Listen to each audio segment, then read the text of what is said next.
सबैजनालाई नमस्कार। यो हाम्रो ग्लोबल शेपर्स काठमाडौँ हबको club house session electric vehicle सम्बन्धीको डिस्कसनको बारेमा थियो र यो सेसनको 1 आवरको अपलोड स्निपेट हामीले तपाईँलाई प्रस्तुत गर्न खोज्दैछौँ। यो सेसन चाहिँ बजेट पारित भएको पहिलो हप्तामा हामीले कन्डक्ट गरेका थियौँ र यो सेसनको सुरुवातमा प्रिन्सी कोइरालाजीले चाहिँ नेपालको इलेक्ट्रिक भेहिकलको इन्फ्रास्ट्रक्चरको सप्लाईको बारेमा कुरा गर्नुभएको छ। यहाँबाट स्टार्ट गरौँ। I think a lot of electric vehicles are going to come, which also demands a lot of energy surplus. And यो year चाहिँ I think hydropower sectorहरूबाट एकदमै धेरै energy surplus हुने खालको forecast पनि छ हैन, with upper Tamakosi and Bhutekosi, them coming up with like new energy hooking to the grid हैन. So do you think this will be of worse कि energy surplus हुने भएकोले गर्दा पनि गभर्नमेन्टलाई यो move लिन चाहिँ encourage भएको हो कि, or electric vehicles आउने भएकोले गर्दाखेरि चाहिँ maybe the hydropower industry will flourish more? What do you guys think about it? शाश्वत जी यो क्वेशनलाई एन्सर गर्नुहुन्छ कि? Of course, well, actually, हाइड्रोपावरहरू त पहिल्यैदेखि लाइनमा थियो। यो त धेरै अगाडिको प्लान हो हैन, 10, 15, 20 वर्षदेखिको प्रोजेक्टहरू हो। सो फाइनली सबै बिस्तारै यो इयर र नेक्स्ट 5 इयर्समा धेरै कुराहरू सकिँदै आइरहेको छ र ग्रिडमा अझै पावर जोडिँदै गइरहेको छ। त्यो अब के हुन्छ भने अहिले पनि त हामीले धेरै एनर्जी चाहिँ इन्डियाबाट किनिरहेको छौँ। सो यो जुन नयाँ कनेक्सन्सहरूले त्यसलाई रिड्युस गर्न सक्छ र सायद हुन सक्छ यो देखेर पनि सरकारले चाहिँ नि इलेक्ट्रिक भेहिकल इम्पोर्टमा अलिकति कम रोक लगाएको पनि हुन सक्छ र त्यो भन्दा पनि लास्ट इयरको ब्याकल्याश पनि एकदमै धेरै आयो सरकारलाई यो इलेक्ट्रिक भेहिकलको उसको बारेमा। र अब हामीले पोलिटिकल सिचुएसन फलो गर्दाखेरि चुनाव चाँडै नै आउनेवाला छ। सरकारलाई सबैलाई खुसी पार्ने बजेट चाहिएको थियो यो वर्ष। सो त्यतातिर पनि अलिकति लगाव देखिन्छ यो हुनुमा। तर ओभरअल विन नै हो कन्ट्रीको लागि यो, किनभने लास्ट त्यो पेट्रोलमा जति पैसा बाहिर जान्छ त्यति त्यो इलेक्ट्रिसिटी कन्ट्रीभित्रै युज भएपछि जुन त्यो ट्रेड डेफिसिटको कुरा थियो त्यसलाई धेरै हेल्प गर्छ अफसेट गर्नलाई। Plus it's clean energy, we not burning carbon and polluting our atmosphere even more than we need to. So त्यहाँ पनि अर्को प्लस पोइन्ट छ हैन।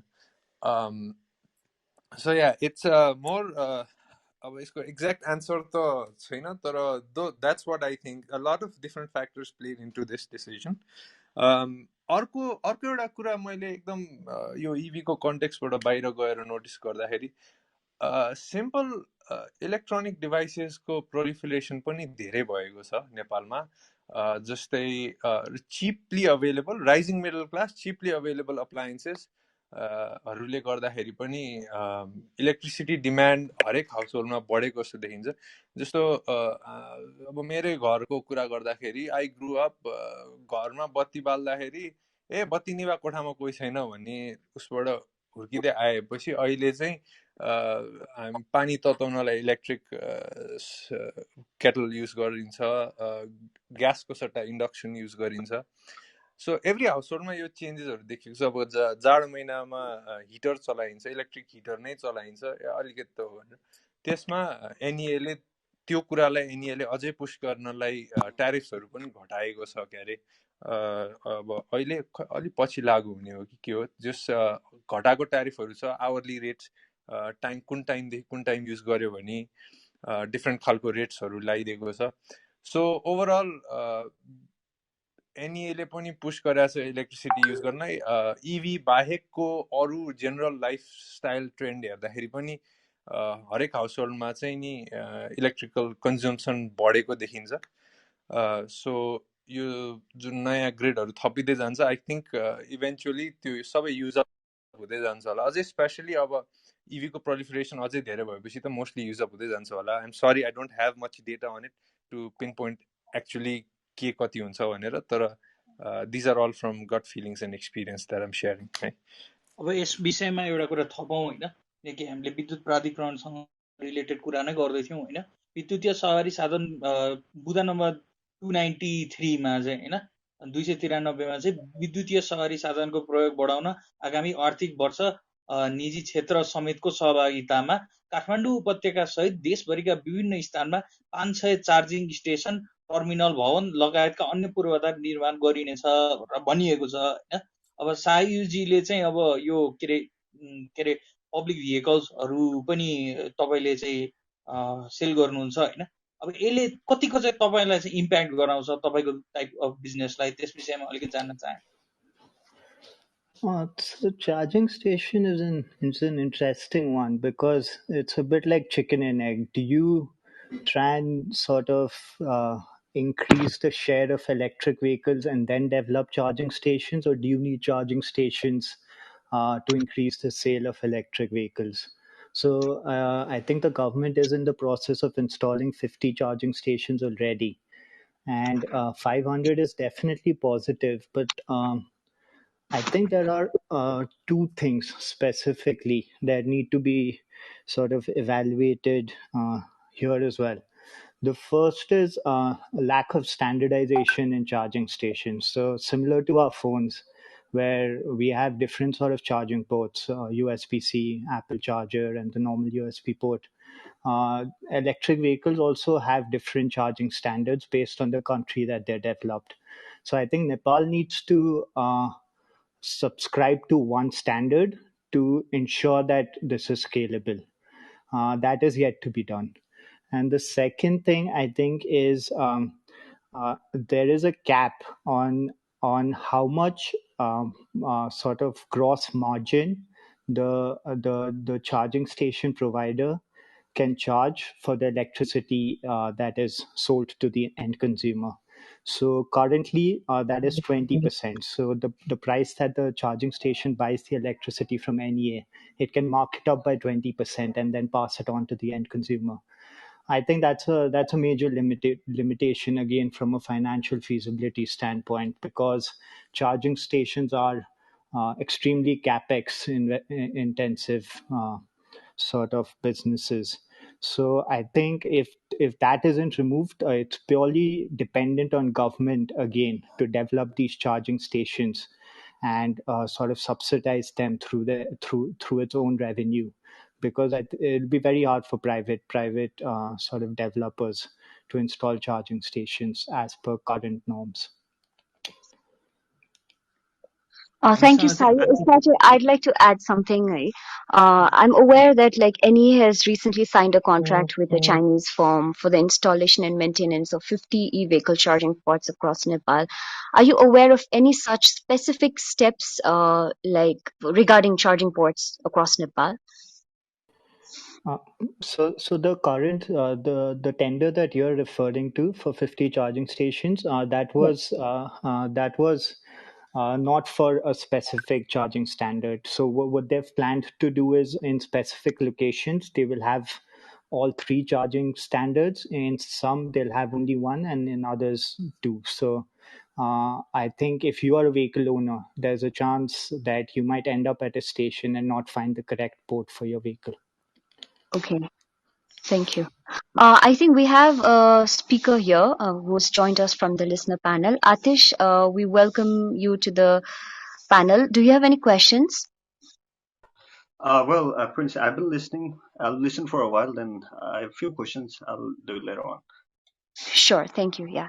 Okay, meanwhile, I have another question, and that is like, how do you guys think this is going to be taken by the petroleum vehicle industry? Because Nepal actually plans out phasing out petroleum vehicles by 2031, and that's the claim. So, how do you think this will be taken by the petroleum vehicle industry? Obviously, they won't be happy, but it's inevitable. So I think realistically what's going to happen is I think India has committed by 2035 they won't be producing any more petroleum vehicles. And EU has said 2040 is the last they will anything produced after 2040 will be all electric. So eventually, because we're such a heavy importer, anything that'll end up coming here will be an electric vehicle, they have no choice other than to adapt to it and move their business likewise. They have about 10-15 years ahead of them to change the industry and do something to some other thing for survival. But no matter how much they protest or however whatever they do, uh, the move to electric is inevitable. Especially at this point, it's the wave is just going to crush through it. Um, so yeah, it's just inevitable. Thank you, Shashwat. On this note, I'd like to also ask, since both of you guys, Sayu and Shashwat, you guys are in automobile industry, how do you think, what kind of how difficult would it be for petroleum industry, financial transitioning, financial challenges? How challenging would that be for them financially to transition to the EV model? So, strictly speaking, with the manufacturing and the cost of an EV and compared to gasoline, yes, EV is definitely more expensive. It's because of the battery. So, if we look at 2010, I think, sorry, the price of a battery right now is, well, in 2018 it was $200 per kilowatt hour. By 2023, that price is expected to drop to about $100 per kilowatt hour. So when it drops to about a $75 per kilowatt hour, the cost of an EV and a gasoline powered vehicle will almost be the same. So in about a couple of years, the transition to EV should not be that expensive. As for the manufacturers, it is a one-time cost. It's going to be a big cost to make that switch from from petroleum to electric. But most of the big manufacturers have about 20, 10, 15 years ahead of them, so they can. So what they're going to usually do to mitigate the loss is that they're going to stop producing newer models, um, so that they don't have to change their toolings and everything for manufacturing. They're going to try to push the same model with minimum changes before they switch to all electric vehicles.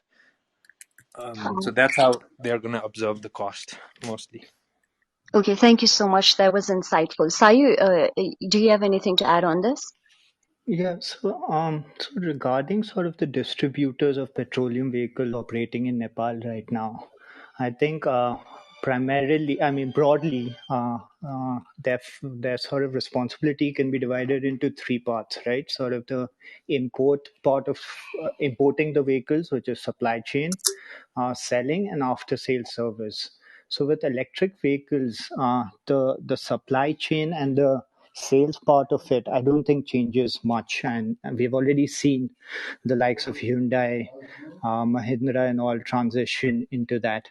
I think what changes is the after sales service part of the component, which will require specialized manpower, and also in terms of revenue generation, uh, given that EVs have fewer components, it will generate less revenue from spare parts and servicing. Just to add on to what Sayu said, EV in general requires very less maintenance, just because they're very much more reliable than a petrol engine. A petrol engine has uh, at least a couple of hundred parts moving up and down and doing all sorts of things. An EV is very, very simple. A brushless motor is the same motor you find in a toy remote control car, or a quadcopter or something like that. It's very simple. So there's no servicing or your regular oil changes, mobile change गर्नुपर्ने यस्तो, you don't have that. Along with that, you don't have the timing belt and this and that. So your maintenance really, really goes down to, let's say, if you own a gasoline, a petrol vehicle, you go and service every 3,000 kilometers. If you own an EV, you'll be going there and servicing it every 20,000 kilometers. So that brings the servicing part of it really down. The reliability of EV is really, really high. Thank you, Shaswat and Sayu. Yeah. We have मैले new यसमा एउटा speakers in the room. Yeah, Gunjan, if you can, over to you. Yeah. मैले मैले यसमा यो पेट्रोलियमको कुरा गर्दैमा मैले एउटा इन्ट्रेस्टिङ कुरा पनि राखेको छु यो हाम्रो बजेटबाट नै होइन बजेटको बुदा नम्बर 191 र 192 मा चाहिँ एकदम इन्ट्रेस्टिङ कुरा लेखिएको छ होइन तपाईँहरूलाई म भन्न चाहन्छु हाम्रो अघि नै इस्टाब्लिस के भइसक्यो नि 2088 सम्म हलुका सवारी साधनहरूलाई चाहिँ अब के अरे इलेक्ट्रिकमा परिणत गरिने भनेर भनेको छ होइन हलुकाको डेफिनेसन के हो र भारीको के हो अब त्यो बुझ्नै बाँकी छ अब यसमा अर्को एउटा कुरा के भनेको छ भन्दाखेरि चाहिँ 191 मा फलाम बहुमूल्य धातु किम्ती पदार्थ पेट्रोलियम पदार्थ लगायत अन्य खनिज पदार्थको अन्वेषण सर्वेक्षण गरी उत्खनन सुरु गरिनेछ खानीको भौगर्भिक नक्साङ्कन तथा खनिज अन्वेषण सम्बन्धी कार्य प्रारम्भ गर्न आवश्यक रकम छुट्याएको छु भनेर भनेको छ पैसा छुट्याइसक्यो पेट्रोलियमको लागि पनि भनेर अनि 192 मा चाहिँ के भनेको छ नि दैलेखको चुप्रामा सञ्चालित पेट्रोलियम अन्वेषण कार्य 2 वर्षभित्र सम्पन्न गरिनेछ भनेर भनेको छ अब यहाँ म यसमा एउटा कुरा अझ बुझ्न चाहे आतिशजीबाट पनि होइन सायुजी र शाश्वतजीबाट पनि तिनैजना यो ट्रान्सपोर्टेसन सेक्टरमा काम गरेको भएकाले जब 2088 सम्म चाहिँ हल्का भेहिकल्सहरू फेज आउट गर्ने इन्डियाबाट चाइनाबाट चाहिँ इलेक्ट्रिक भेहिकल आउने भनिएको छ हामीले चाहिँ यो किन चाहिँ यो पेट्रोलियम उत्खनन गर्नमा चाहिँ हाम्रो बजेटको पैसा खर्च भइरहेछ तपाईँहरूको केही ओपिनियन छ हाई गुन्जनजी थ्याङ्क यू अब हलुका सवारी साधन यो चाहिँ अलिकति अप्टिमिस्टिक टार्गेट जस्तो लाग्छ 2088 सम्ममा सबै रिप्लेस गर्ने चाहिँ अब हामीले बाइक सेगमेन्टलाई चाहिँ रिप्लेस गर्न सक्छौँ स्पेसल्ली हामीले चार्जिङ नगरेर ब्याट्री स्वापिङ गऱ्यौँ भने चाहिँ रिप्लेस गर्न सक्छौँ अभियसली जसरी अफ्रिकातिर चाइनातिर गर्छ ताइवानतिर they just swap the battery swapping स्टेसन्सहरू हुन्छ त्यहाँ स्वाप गर्छ ब्याट्री विदिन 5-10 मिनट्समा उनीहरूको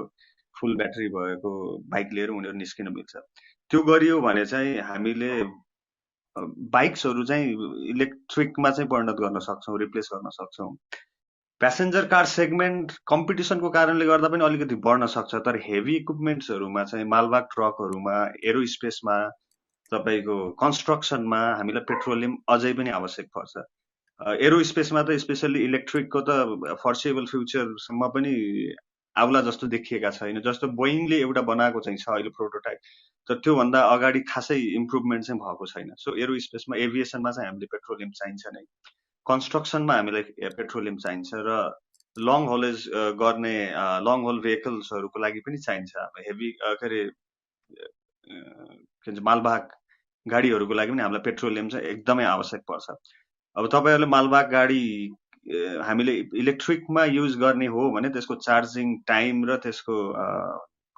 के भन्छ क्यापिटल लगानी कति लाग्छ हामी आफै अहिले त्यो हुन्छ नि हाम्रो आरओआई भित्र पनि पर्दैन त्यो लगानी सो त्यसको लागि पनि पेट्रोलियम चाहिँ नेपाललाई आवश्यक पर्छ अभियसली कुनै पनि फ्युलको लागि एउटा मात्रै सेक्टरमा डिपेन्डेन्ट हुनु चाहिँ अभियसली राम्रो चाहिँ मानिँदैन मल्टिपल सेक्टरमा चाहिँ गर्नुपर्छ पेट्रोलियम भन्दा चाहिँ सोलरतिर गएको भए चाहिँ अलिकति बेटर हुन्थ्यो भन्ने मेरो कुरा हो तर अभियसली पेट्रोलियम उत्खनन गर्दैमा हामीलाई घाटा चाहिँ हुँदैन है it may sound counter intuitive होइन तर ब्यालेन्स चाहिँ obviously it's needed thank you Atishji यस विषयमा के अरे सायुजी अथवा हाम्रो शाश्वतजीलाई केही ओपिनियन छ I agree with Aatish ji that as many advantages as EVs have, there are some sort of disadvantages as well.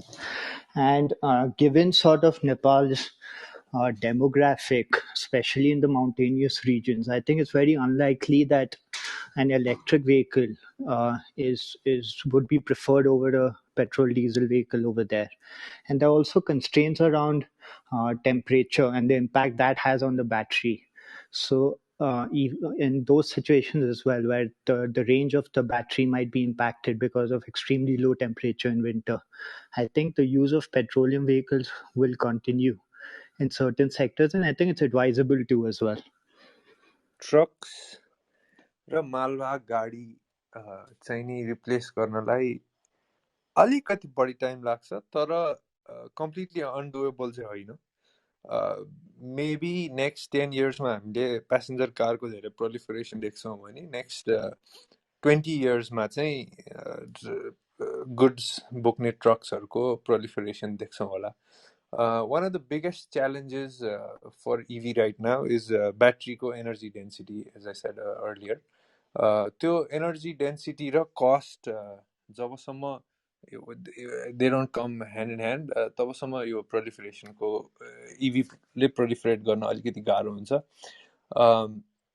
so but त्यो डेभलपमेन्ट कर्भ हेर्ने हो भने ब्याट्रीको एनर्जी डेन्सिटी चाहिँ बढेर गइरहेछ भने ब्याट्रीको कस्ट चाहिँ मजाले घटेर आइरहेछ as more and more research वर्ल्डको धेरै नै अर्गनाइजेसनहरू यसमा लागेको भएर त्यो जुन रेटमा डेभलपमेन्ट भइरहेको छ त्यो चाहिँ एकदम पोजिटिभ छ अब प्यासेन्जर प्लेनको कुरा गर्दाखेरि पनि सेम अलमोस्ट सेम कुरै हुन्छ प्लेनमा maybe we need 25 to 30 more years to be in aerospace तर एउटा इन्ट्रेस्टिङ फ्याक्ट चाहिँ के छ भन्दाखेरि प्लेनको कुरामा चाहिँ हामी अहिले we fly at 30,000 feet in a regular jet travel गर्दाखेरि अलमोस्ट 30,000 feetमा जहाँ चाहिँ जेट इन्जिनको लागि सबैभन्दा मोस्ट एफिसियन्ट हुन्छ अक्सिजन पनि चाहिन्छ अनि त्यो भएर एउटा विन्डको ड्र्याग पनि हुन्छ but whereas if we go electric we can go above 40,000 feet where there is no wind and we don't need oxygen so less drag हुन्छ सर्फेसमा सो त्यसले माइलेज धेरै दिन्छ भनौँ न एफिसियन्सी धेरै हुन्छ so those kind of things trade अफहरू हुन्छ त्यो ट्रेड अफहरू मिट गर्दाखेरि चाहिँ अलिकति टाइम चाहिँ लाग्छ त्यो बेलासम्म यस डेफिनेटली वी विल निड फसिल fuel on fossil fuel no matter how much EV we use let's say in 50 60 70 80 years ma pani हामी most कुरा इलेक्ट्रिक भए पनि fossil fuel को use चाहिँ त्यो बेला पनि हुन्छ there will always be a need for backup energy so fossil fuel त्यो बेला पनि चाहिन्छ just because the whole idea here is to switch most of it into non-polluting resources and limit polluting resources to as minimal as possible that's the idea. Thank you, Shaswat. I think we have other speakers in the room. Sachit, do you want to put some question? Yeah, this is a conversation I've casually had with Sahayu already.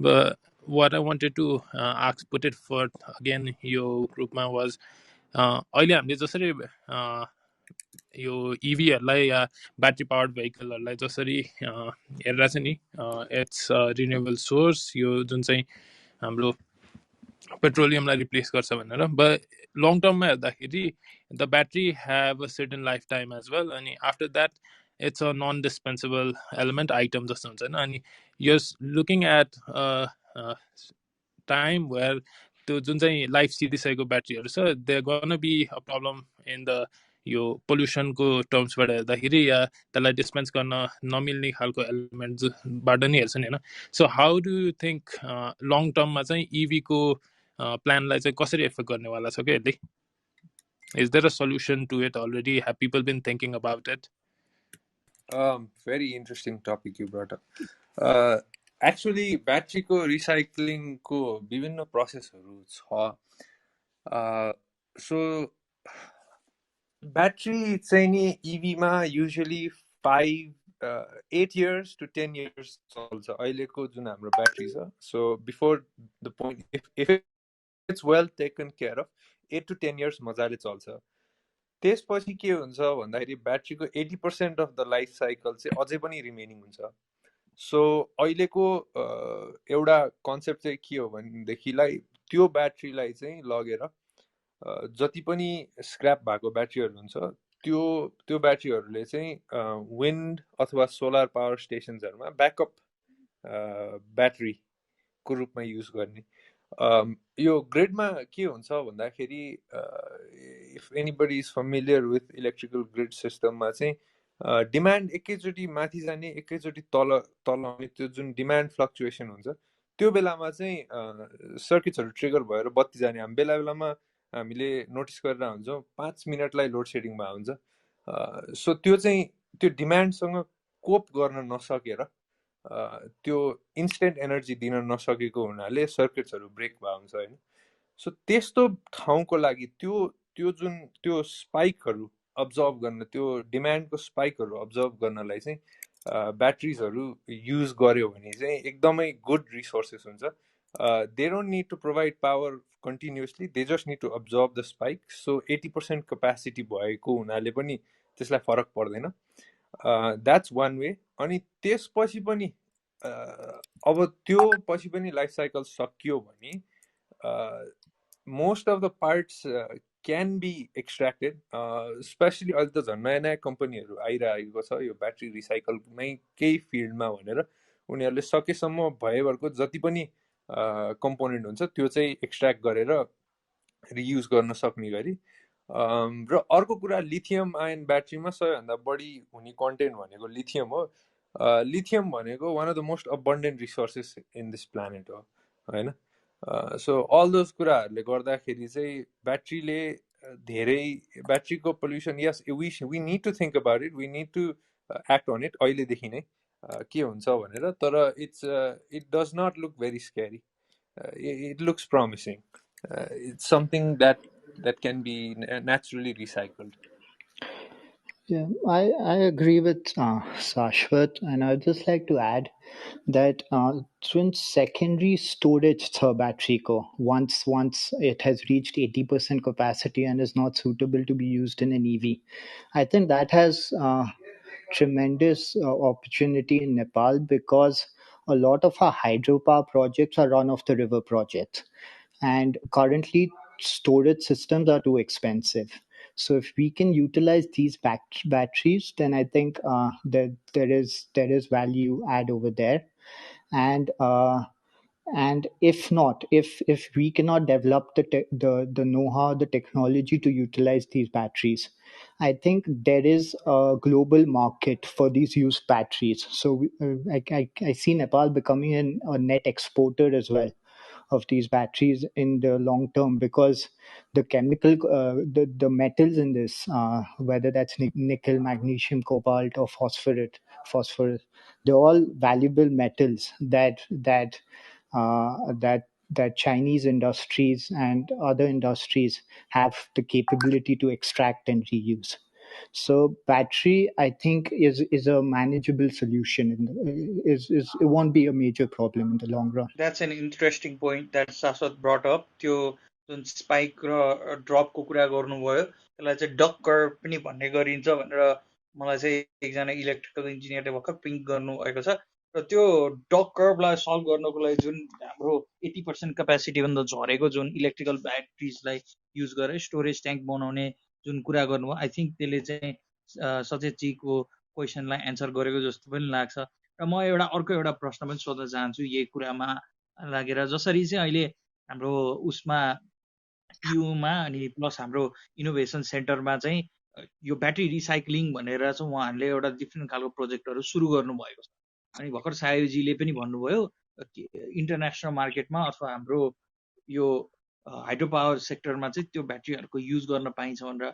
हाम्रो देशमा चाहिँ battery उत्पादनै गर्नको लागि चाहिँ कतिको scope छ र कतिको त्यो के प्रब्लम्सहरू हुन्छ होला भनेर मलाई चाहिँ एकचोटि शाश्वतजी, सायुजी, आतिशजी र हाम्रो लिसनरहरूबाट कोही इलेक्ट्रिकल इन्जिनियर हुनुहुन्छ भने उहाँबाट पनि मलाई बुझ्न मन थियो। So I think in this battery manufacturing from scratch, I think is unlikely in Nepal, because we don't have deposits of lithium or sort of other key metals materials that's required for manufacturing. So I don't see us competing with China, even in terms of economies of scale.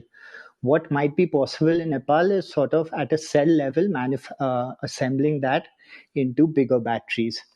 But again, that's also an industry as a whole, and I'm not sure.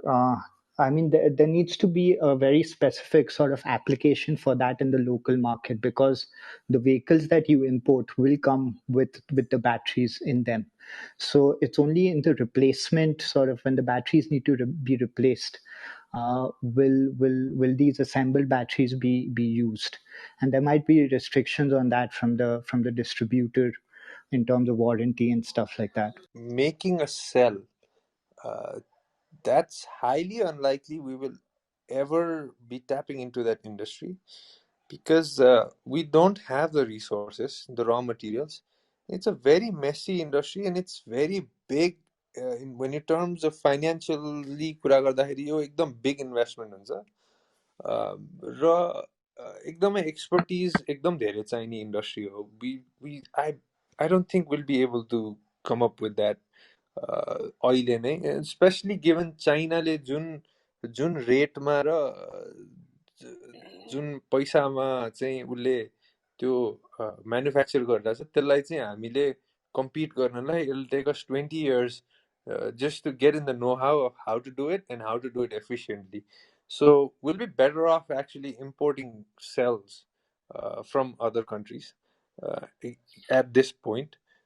And talking about cell मगाएर pack बनाउने कुरा जुन गर्नुभएको थियो सायुजीले, त्यो चाहिँ हामीले actually यात्रीमा अहिले गरिरहेको कुरा हो. It's not very tough, but we do that. So I can see us doing that. आफ्नो निड अनुसार सेल मगाएर त्यही टाइपको सेल मगाएर आफ्नो प्याक बनाउने, ब्याट्री प्याक बनाउने चाहिँ त्यो चाहिँ गर्ने गरिन्छ, धेरै नै गरिन्छ. तर सेल लेभलमा गएर सेल म्यानुफ्याक्चर गर्ने चाहिँ I don't think we will do that. It's a big industry in its own, with lots of R&D and different types of experiments going on. र सेल केमिस्ट्री पनि एकदम चेन्ज भइरहेको हुन्छ. जस्तो दुईटा एकदम फेमस टाइप अफ सेल भनेको यो हाम्रो रेगुलर AA साइजको जस्तो 18650 सेल भयो, अनि अर्को पाउच सेल हुन्छ. अब त्यसमा पनि निकल मेटल हाइड्राइड, निकल क्याडमियम, विभिन्न टाइपको केमिस्ट्रीहरू हुन्छ. So those chemistries are always changing.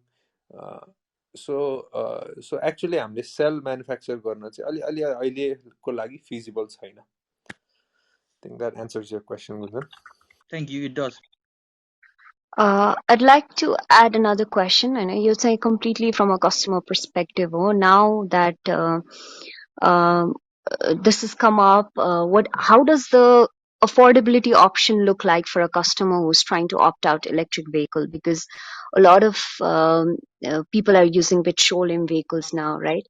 What kind of options does this open up in terms of the most affordable car to drive around the city to the expensive ones? What's the range like? So EV र petroleum प्रडक्टमा एउटा चीज के फरक हुन्छ भने number one, EV is a little bit more expensive than your average petrol car अहिलेको कन्टेक्स्टमा. तर I think this new budgetले त्यसलाई offset गरिदिएर almost equal जस्तै बनाइन्छ. तर कुरा के हुन्छ भन्दा EV मा चाहिँ it's like you're paying for everything upfront, including your petrol cost upfront. जस्तो हामीले हाम्रो project 1 चाहिँ when we did the math, it's priced at 4,95,000. But if अनि हामीले गरेको रिसर्च अनुसार धेरैजना मान्छेले दिनमा 20-25 किलोमिटर हिँड्छ. उसले 25 किलोमिटर हिँड्दाखेरि चाहिँ नि एउटा भनौँ न कम्प्यारेटिभ बाइकले जसले 30 किलोमिटर्स टु अ लिटर दिन्छ भने 5 इयर्समा त्यो मान्छेले 1,68,000 रुपिस चाहिँ सेभ गर्छ हैन, over a petrol bike. So electric vehicles हरुमा हेर्दाखेरि चाहिँ you're paying for that cost upfront, but in the long run petrol को cost add गर्ने हो भने it's almost similar.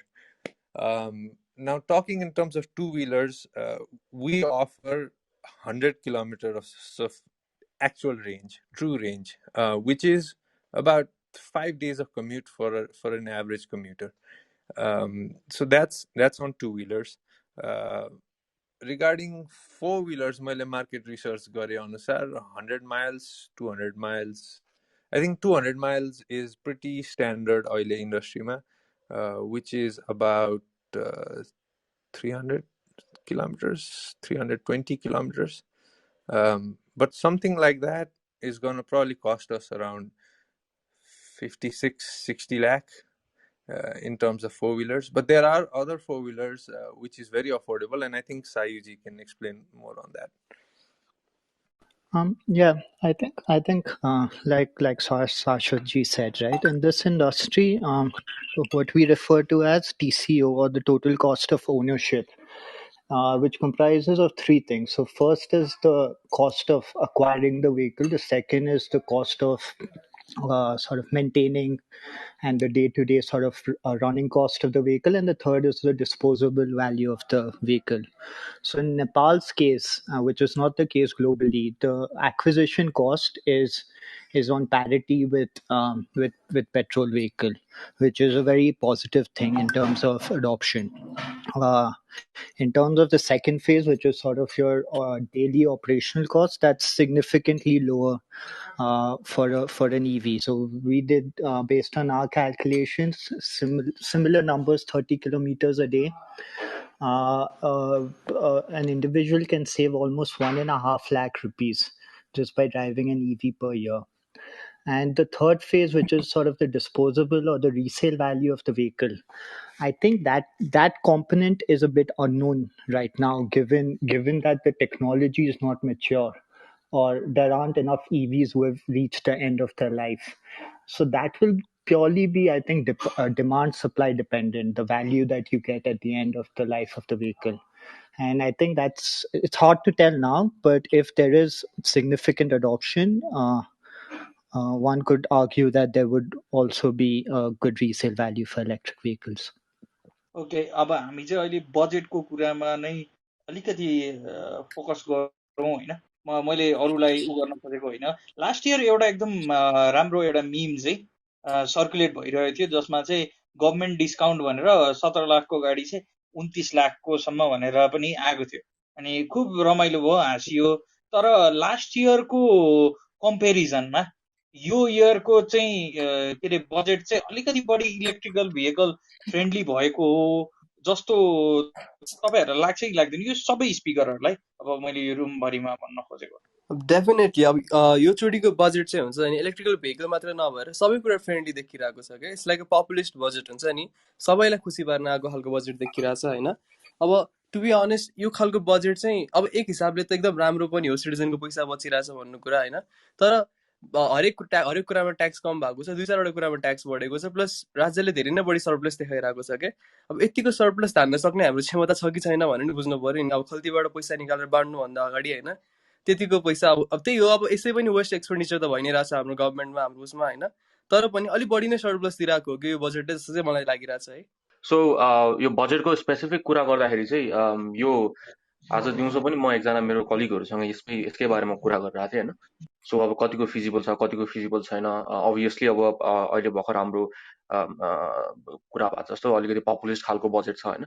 सो दिल्लीमा पनि खास 2025 सम्म आई थिंक 40% कि 50% भेहिकललाई चाहिँ इलेक्ट्रिक उसमा कन्भर्ट गर्ने भनेर हाम्रो नरेन्द्र मोदीको गभर्मेन्टले धेरै पुश गरेको थियो उताको एन्डबाट पनि होइन। तर अब अनफर्चुनेटली अब अहिले चाहिँ त्यो खासै रियलिस्टिक ग्राउन्डमा हो जस्तो देखिरहेको छैन, किनभने we are just like couple of years away now. अनि it does not look like you know we are gonna hit the targets there. So हाम्रो केसमा पनि we have apparently 10 years to hit the targets. अनि अब यो 10 yearsमा चाहिँ we are talking about replacing I think 1 million plus vehicle plus the future demand as well.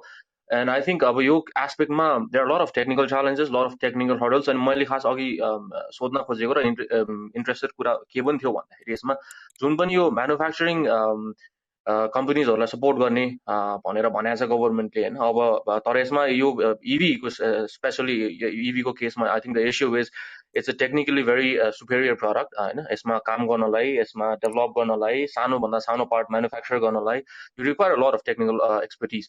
चाहे त्यो ब्याट्री प्याकको कुरा होस्, चाहे त्यो पावर ट्रेनको कुरा होस्, चाहे त्यो you know chassis and all of that, and even the manufacturing itself is quite complex. It's not as easy as people think it is in terms of getting that efficiency होइन। So अब त्यो एस्पेक्टमा चाहिँ does anybody have any idea on how our government has decided to support it? किनभने I understand there are some tax reliefs, अब जमिन दिने भनेको छ, अब एउटा सर्टेन लो डेप्थ उसमा अथवा भनौँ लो cost लिजहरू पाइएला, that's not a big deal। अब हामी सबैले पनि पाउलौँ होइन। तर अब that's not just the support system that we are looking for। अब यस अगाडि जानलाई सपोज भनौँ इभी इन्डस्ट्री सस्टेन गर्नलाई नेपालमा अहिले I don't think we even have good enough human manpowers to support the running of the industry, the progress of the industry, and at least a proper functioning industry. So यो एस्पेक्टमा कसैलाई केही comment गर्न मन छ कि मलाई चाहिँ अलिकति भ्युजहरू सुन्न मन थियो. Thank you. ओके फर्स्टली गौरव दा हेलो होइन अघि मैले बिर्सेछु नोट गर्नलाई. सो ओके मेरो विचारमा चाहिँ होइन, इफ आई वाज इन त्यो गभर्मेन्टको पोजिसनमा चाहिँ हुन्छ नि, गभर्मेन्टले चाहिँ के हिसाबले गरिरहेको हुनसक्छ भन्दाखेरि इभी भन्ने बित्तिकै हामीले अब टेस्ला र नियो मात्रै बुझेर भएन कि इभी भनेर चाहिँ त्यो 2 लाख 3 लाख रुपियाँमा सानसानो रिक्साहरू आउँछ नि होइन, त्यसलाई पनि हामीले इलेक्ट्रिक भेहिकलको रूपमा बुझ्नु पऱ्यो कि. हेर्ने हो भने तराईको मोबिलिटी तराईमा हुन्छ नि, एकदमै धेरै तराईको डाइमेन्सन नै पुरै यो सानसानो रिक्साहरूले चेन्ज गरिरहेको छ क्या. अनि काठमाडौँ पनि भनेको विराटनगरभन्दा खासै फरक सहर होइन, अझ कति कुरामा त सिमिलर नै छ होइन. सो काठमाडौँमा पनि स्लोली अब त्यही हो, इलेक्ट्रिक बसले रिप्लेस नगरेर होइन, तर यही जुन सानसानो इलेक्ट्रिक रिक्साहरू छ नि जसले एकदमै कम कार्बन एमिसन छ, जसको यस्तो यस्तो खालको कुराहरू छ होइन, जुन चाहिँ एक्कासी एकदम एफिसियन्ट पनि छ के. सो यस्तो खालको भयो. अब ट्याक्सीको रूपमा पनि यस्तै खालको सानसानो रिक्साहरू तर प्राइभेट खालको रिप्लेस गर्न सक्छ होइन. सो वी डोन्ट निड एकदम त्यो सुपर फास्ट कार्स हुन्छ नि इलेक्ट्रिक भेहिकल्स भन्दैमा होइन. इलेक्ट्रिक भेहिकल्स भनेर चाहिँ अब त्यही हो कि हाम्रो मोबिलिटीलाई चाहिँ कसरी चाहिँ अब कार्बनबाट हटाएर चाहिँ हाम्रो इलेक्ट्रिसिटीमा जाने भन्ने कुरा हो. त्यो गर्नको लागि चाहिँ किन भन्दा त नेपालमा अहिले पनि धेरै नै यो इलेक्ट्रिक रिक्साको फ्याक्ट्रीहरू सेटअप भइसकेको छ क्या तराईतिर. अब त्यस्तै खालको फ्याक्ट्रीलाई नै गभर्मेन्टले अलिकति बढी नै सब्सिडाइज गरेर लिजिङहरू फ्री गराइदिएर ट्याक्स एक्जम्पसन दियो भने त त्यही पनि सानसानो इनोभेसन त निक्लिन्छ नि. फर इक्जाम्पल कति ठाउँमा चाहिँ अब त्यो पुरै छोपिएको खालको हुन्छ नि, it's like a private car जस्तो खालको यो इलेक्ट्रिक रिक्साहरू देखिन थालिसकेको छ क्या. सो त्यही खालको इनोभेसन प्रोसेसमा नै हाम्रो त रोड पनि सानो छ, डिस्टेन्स पनि सानो छ होइन. एउटा एभरेज सिटीमा मान्छेले कम्युट गर्ने भनेको 20 to 30 मिनट्स हो. 20 to 30 मिनट्सको कम्युटको लागि यस्तै खालको सानो सानो यो न्यू स्मल इनोभेसन्स भन्छ नि, माइक्रो इनोभेसन्स, यस्तो खालकोलाई नै चाहिँ मैले मेरो विचारमा चाहिँ गभर्मेन्टले अझ बढी फोकस गर्न खोजेको जस्तो लाग्छ है. अनि त्यही नै गर्नुपर्छ जस्तो लाग्छ मलाई चाहिँ है. थ्याङ्क यू सो मच स्वच्छन्द. अब यस विषयमा आतिशजीको केही ओपिनियन छ कि? Obviously, I agree with Shaswot होइन. इलेक्ट्रिक भन्ने बित्तिकै हामीले चाहिँ obviously फ्ल्यासी कार्सहरू मात्रै बुझिरहेछौँ अहिले होइन. अब हामी तराईतिर जान्छौँ भने ई रिक्सा म्याक्सिमम युज हुन्छ, म्याक्सिमम मान्छेहरूले रोजगारी पाएको छन् ई रिक्साबाट. They don't even use lithium ion battery पनि युज गर्दैन उनीहरूले. र त्यसले चाहिँ म्याक्सिमम 3 व्हीलर्सहरू अटो रिक्सालाई चाहिँ ठुलो रिप्लेस गर्न सहयोग गरेछ. The end goal is reducing pollution होइन. We don't only think about luxury कार्सहरू मात्रै पनि होइन. अनि अर्बन मोबिलिटीमै पनि हेर्दाखेरि स्कुटर्सहरूले धेरै हेल्प गर्छ. स्कुटर्स बनाउन आई डोन्ट थिङ्क त्यति गाह्रो होला जस्तो, टेक्निकल्ली त्यति गाह्रो होला जस्तो चाहिँ मलाई लाग्दैन. Basically when we are assembling a lot of products here होइन, त्यो भएर अनि आफ्टर सेल्समा obviously when it comes to after sales त्यहाँ चाहिँ अलिकति गाह्रो हुने सिचुएसन छ when it comes to motors र ब्याट्रीमा. बाँकी अरू सिन्स इट हेज हुन्छ नि less moving parts, we need very less maintenance. त्यो कारणले ठुलो हर्डल हुँदैन र बिस्तारै अब अटोमोबाइल इन्जिनियरिङ पनि सुरु भइसकेको छ. एउटा ब्याच चाहिँ आइसकेको छ जुनमा इलेक्ट्रिक भेहिकल पनि इन्क्लुड भएको छ नेपालमा होइन. सिटीभिटीमा पनि इलेक्ट्रिक भेहिकलको आफ्टर सेल्सको ट्रेनिङहरू सुरु हुन थालेको छ. सो गभर्मेन्ट त्यतातिर पनि लागेको चाहिँ छ. अभियसली एउटा चेज चाहिँ हुन्छ, मार्केट बढ्दै जाने, स्किल्ड म्यानपावर कम हुने त हरेक सेक्टरमा छ नेपालको. त्यो चेज चाहिँ एउटा रहि नै रहन्छ. तर obviously I see a very good future यसको सम्बन्धमा चाहिँ. I would like to just add one more point to the whole manufacturing sort of discussion, is that manufacturing is also directly linked or dependent on what is the price of importing a completely built up unit, or what is the custom tariff on that. And if you have a very low custom tariff, then it might be very hard for a local industry to compete against a product which has been, let's say, manufactured in China, and including the import cost and everything, it still might be cheaper than a locally produced good. So I think at some point, if they are to seriously encourage manufacturing, there will be an implication on custom tariffs as well. So एउटा एकदम interesting कुरा ल्याउनुभयो सायुजीले. जस्तै कि यदि 250% सम्ममा tax चाहिँ import tax एउटा बिल्टअप टेस्लाको छ भने चाहिँ पार्ट्सहरूमा चाहिँ 5% मात्रै ल्यायो भने चाहिँ नेपालमै म्यानुफ्याक्चर भएको इलेक्ट्रिक भेहिकल्सहरू चाहिँ बढी बिक्री हुन्छ भन्ने कुरा ल्याउनु हो, एकदम इम्पोर्टेन्ट कुरा ल्याउनु हो। अनि आतिशजीले पनि भन्नुभयो सिटिभिटीमा चाहिँ यो क्लासेसहरू रन भइरहेको छ, अनि त्यसपछि अटोमोबाइल इन्जिनियरिङमा चाहिँ इलेक्ट्रिक भेहिकल्सको पनि कुरा भएको छ।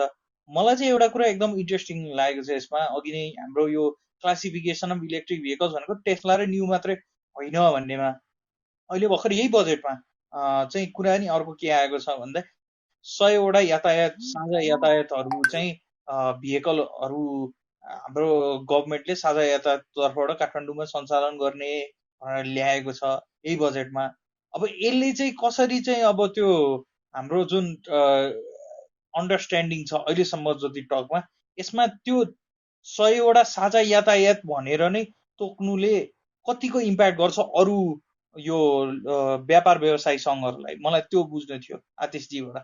अभियसली पोजिटिभली चाहिँ पोजिटिभ मेसेज चाहिँ जान्छ होइन। सुन्दर यातायात भन्ने पनि आएको छ, टोटल फुल्ली इलेक्ट्रिक भेहिकल होइन। मान्छेहरू व्यवसायीहरू अलिकति इन्ट्रेस्टेड हुनुहुन्छ इलेक्ट्रिक भेहिकलमा, स्पेसली वेन सब्सिडी प्रोभाइड गर्यो भने चाहिँ, राम्रो सब्सिडीहरू प्रोभाइड गर्यो भने चाहिँ व्यवसायीहरू इन्ट्रेस्टेड हुनुहुन्छ इलेक्ट्रिक भेहिकलमा। प्लस इलेक्ट्रिक भेहिकल भन्दै गर्दा त्यसमा इलेक्ट्रिक भेहिकलमा अरू फिचर्स पनि सँगै इम्बेडेड भएर आउँछ कि, अनलाइक यो हाम्रो ग्यासोलिन भेहिकल जस्तो ट्र्याकिङका सिस्टमहरू अनि एक्सिडेन्ट मिनिमाइजेसन सिस्टम जस्तो अडास टेक्नोलोजी भन्ने हुन्छ, एडभान्स ड्राइभर एसिस्टेन्ट सिस्टम्सहरू, डिएमएस टेक्नोलोजीहरू, यो सबै टेक्नोलोजी इम्बेडेड भएर आउँछ जसले चाहिँ एक्सिडेन्ट मिनिमाइजेसन गर्नलाई पनि ठुलो हेल्प गरेको हुन्छ कि। सो व्यवसायीहरू चाहिँ इन्ट्रेस्टेड चाहिँ हुनुहुन्छ। लास्ट इयर पनि धेरै नै गाडीहरू पब्लिक भेहिकल चाहिँ आउने कुरा थियो, स्पेसल्ली बुटोल भैरवाको सेगमेन्टमा। यो कस्ट बढिसकेपछि चाहिँ रोकिएको हो। अभियसली साझाले ठुलो लो फ्लोर गरेपछि लो फ्लोरको चाम बढेको थियो, साझाले ठुलो गाडी हालेपछि ठुलो गाडीको चाम बढेको थियो। अभियसली पोलिसीमा थियो, त्यो कारणले पनि होला सायद। तर अभियसली यसले चाहिँ गभर्मेन्टको पोलिसी, यसले 100वटा भेहिकल लिने भन्दै गर्दा चाहिँ गभर्मेन्टको कमिटमेन्ट चाहिँ देखिन्छ कि यसबाट चाहिँ, okay we are doing this, we are very serious on this thing भन्ने कुरा चाहिँ देखिन्छ in paper. I don't think बिवाइडीको जस्तो लुम्बिनी विकास कोषको बिवाइडीको गाडी किने जस्तै हालत पनि हुनसक्छ, I don't know.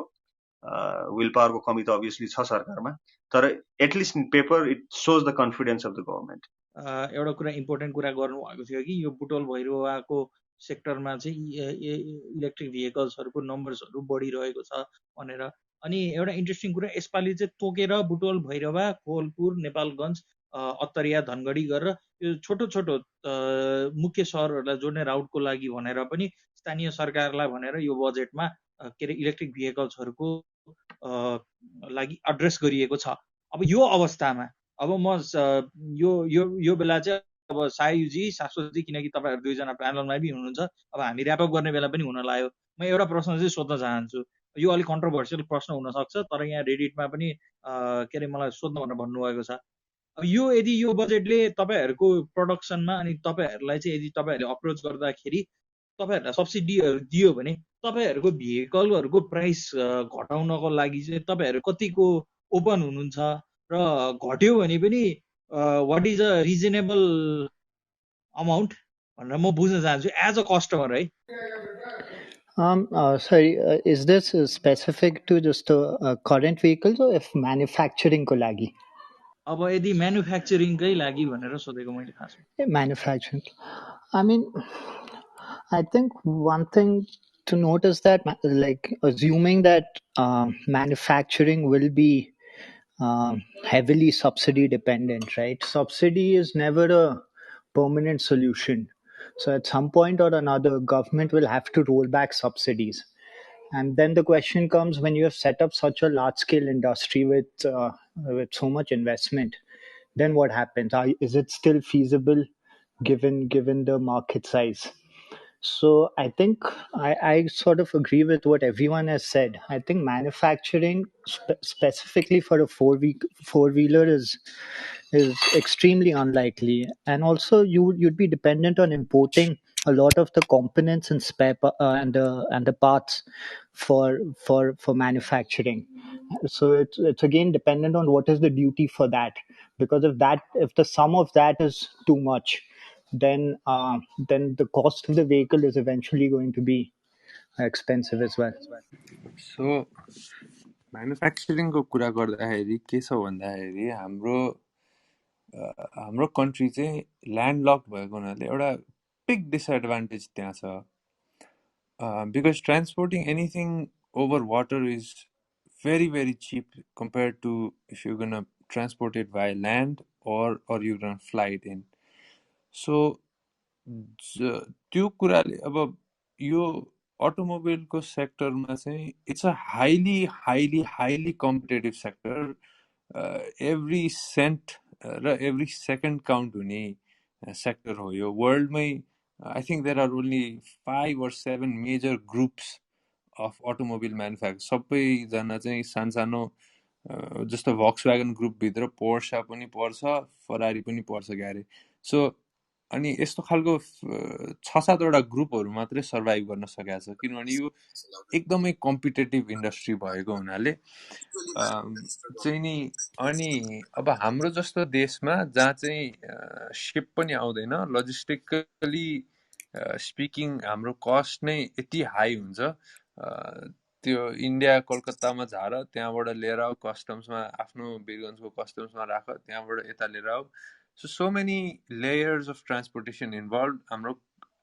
already it puts us as at a disadvantage number 1 थियो number 2 हाम्रो customs duty tariff structure कसरी स्ट्रक्चर भएको छ भन्दाखेरि raw material ल्याउँदाखेरि 35-40% tax तिर्नुपर्छ भने if you get a finished product you'll only be paying 23% tax so त्यस्तो सिनारियोमा कम्पिट गर्न अझै गाह्रो पार्दियो हैन एउटा कुरा लिएर आएर तिमीले जोड्दाखेरि तिम्रो प्राइस अलरेडी हायर भइसक्यो बरु पुरै सामान एकैचोटि ल्यायो भने सस्तोमा ल्याउन पाइन्छ त्यो भयो त्यसपछि अब अर्को स्किल्ड म्यान पावरको कुरा आउँछ जुन यहाँ अबन्डेन्समा छैन that's not a permanent problem त्यो प्रब्लम चाहिँ सल्भ गर्न सकिने प्रब्लमहरू छ सो म्यानुफ्याक्चरिङमा यस्तो च्यालेन्जेसहरू चाहिँ छ अब रह्यो कुरा प्राइसको कुरा गर्दाखेरि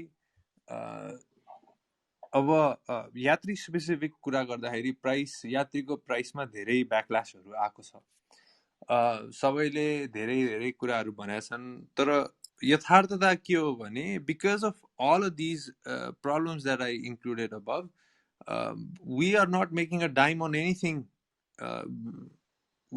हाम्रो गोल भनेको के हो भन्दाखेरि मोस्ट अफोर्डेबल सेगमेन्टमा सबैभन्दा लो कस्टमा एउटा रेभोल्युसनरी प्रोडक्ट इन्ट्रोड्युस गर्नु पर्यो जसमा क्वालिटी पनि कम्प्रोमाइज हुनु भएन हैन so in order to balance out everything त्यो क्वालिटीलाई कि त क्वालिटीलाई एकदमै कम्प्रोमाइज गरेर चिप सामान हालेर बेच्नु पर्यो जुन 1 वर्ष रोडमा गएपछि भताभुङ्ग भएर सकिन्छ हैन तर त्यो एउटा सर्टेन एउटा प्रोडक्टमा क्वालिटी दिनुपर्ने भएको हुनाले त्यो प्राइस चाहिँ अलिकति स्टिप जस्तो देखिएको हो यदि गभर्नमेन्ट इन्सेन्टिभले गभर्नमेन्ट को कुनै एउटा प्लानले गर्दाखेरि हामीलाई हाम्रो सामान म्यानुफ्याक्चर गर्नलाई अहिलेको भन्दा सिग्निफिकेन्टली कम प्राइस पर्छ भने we would be more than happy to reflect that at the end final price tag हामीलाई पनि कस्टमर्स एलिनेट गर्नु छैन we want as many customers as possible we want to switch two-wheelers to electric as soon as possible and as much as possible so yeah talking about if we receive subsidies if we can bring down our manufacturing cost that will definitely be reflected in the final price tag हाम्रो यो podcast सुनिदिनु भएकोमा धेरै धन्यवाद सायु जी आतिश जी अनि शाश्वत जी र सबै स्पिकर्सहरूलाई धेरै धन्यवाद यस्तो कन्भर्सेसन्सहरू हामी ग्लोबल शेपर्सको काठमाडौँ हबबाट गरि नै रहेका हुन्छौँ स्टे ट्युन्ड स्टे भिजिलेन्ट